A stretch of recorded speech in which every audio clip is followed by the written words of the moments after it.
J'ai connu un homme qui venait du sud et qui me racontait que le grand-père de son grand-père avait été ami d'un tigre. Ami d'un tigre? Comment a-t-il fait Mémé?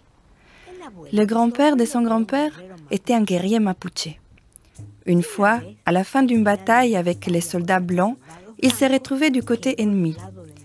Pendant plusieurs jours, il est resté caché dans les bois sans faire aucun bruit.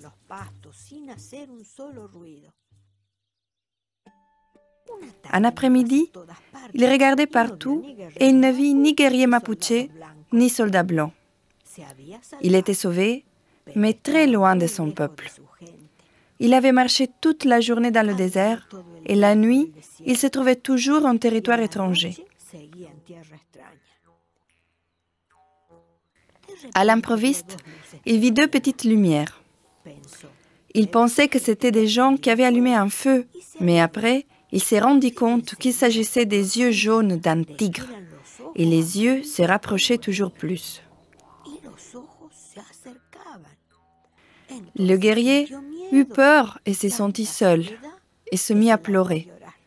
Alors, le tigre s'arrêta, et l'homme se rappela l'histoire que lui avait racontée sa grand-mère, quand les animaux et les hommes étaient amis.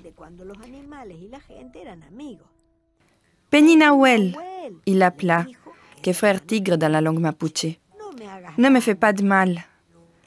Le tigre l'observa, puis lui fit un geste qui signifiait « suis-moi ».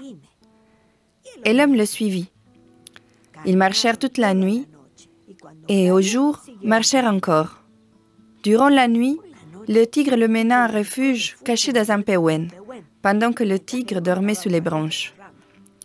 Le tigre chassa pour l'homme et ils mangèrent en partageant leur nourriture.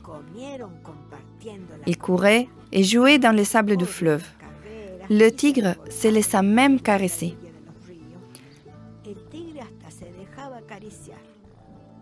Un après-midi suivant, ils se rapprochèrent de la cordillère des Andes.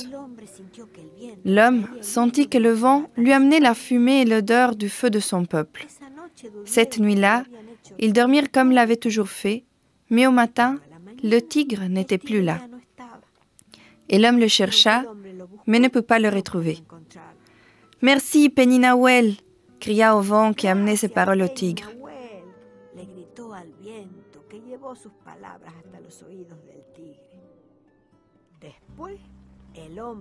Après, l'homme marcha et retrouva sa famille, comme on le fait dès que la pluie cesse. N'est-ce pas, grand-maman?